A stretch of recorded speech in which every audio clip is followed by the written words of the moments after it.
Now, pressure reduced in a constriction, velocity increased. Consider a consequence. Flag. United States flag, Australian flag. Why does a flag flutter? Bernoulli. Have you not heard sometimes your Venetian blinds chatter? Bernoulli. The air blowing across the top of the shutter gives rise to a reduction in pressure. The shutter is lifted up. Now, because of its springiness and its inertia, it falls back, and so it oscillates. And I'll tell you how powerful an instrument Bernoulli's principle is.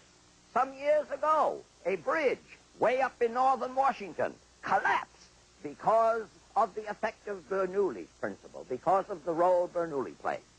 Now we've got something wonderful. Terrific. Oh, why is it terrific? Because you would not believe it. Here it is. Supposing I had a tube, and I drove a stream of air up here, and I had a ball right at the top, vertically above the blowing air. You would say if the ball stays there, it's because the air pushes up and the ball pushes down, and when they are equal, the ball stays there. And that would be correct. But now supposing I turned the tube off the vertical, and the ball still stayed there. Well, you can't say that anymore, because when the ball receives the air that way, there is a component that way and a component that way. That one may hold up the ball, but this one should drive it away. But I'm going to show you that it doesn't. Watch it.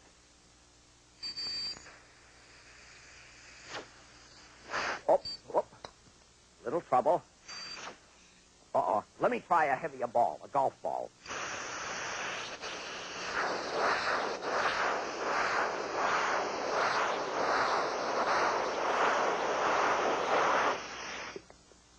And I call to your attention a very significant feature of this. The ball was spinning. This spin gave rise to a reduction of pressure on the upper side, whereupon the atmosphere held it up. Let's take a big one like this. Styrofoam ball. Watch it. I hope we have air enough. Watch.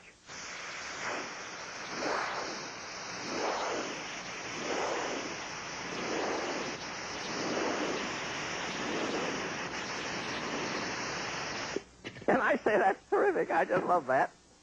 I want to do it again because I do. Any objections notwithstanding.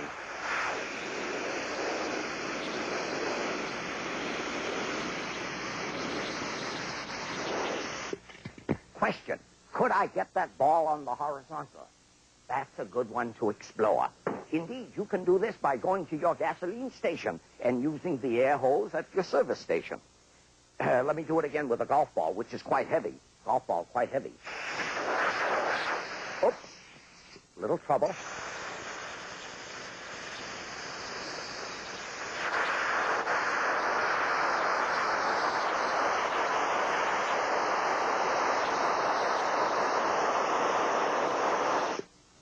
Now, finally, since I enjoy, as you know, the physics in toys, here is a wonderful demonstration of Bernoulli. Here is a little toy car. Here is a little toy car. And what am I doing?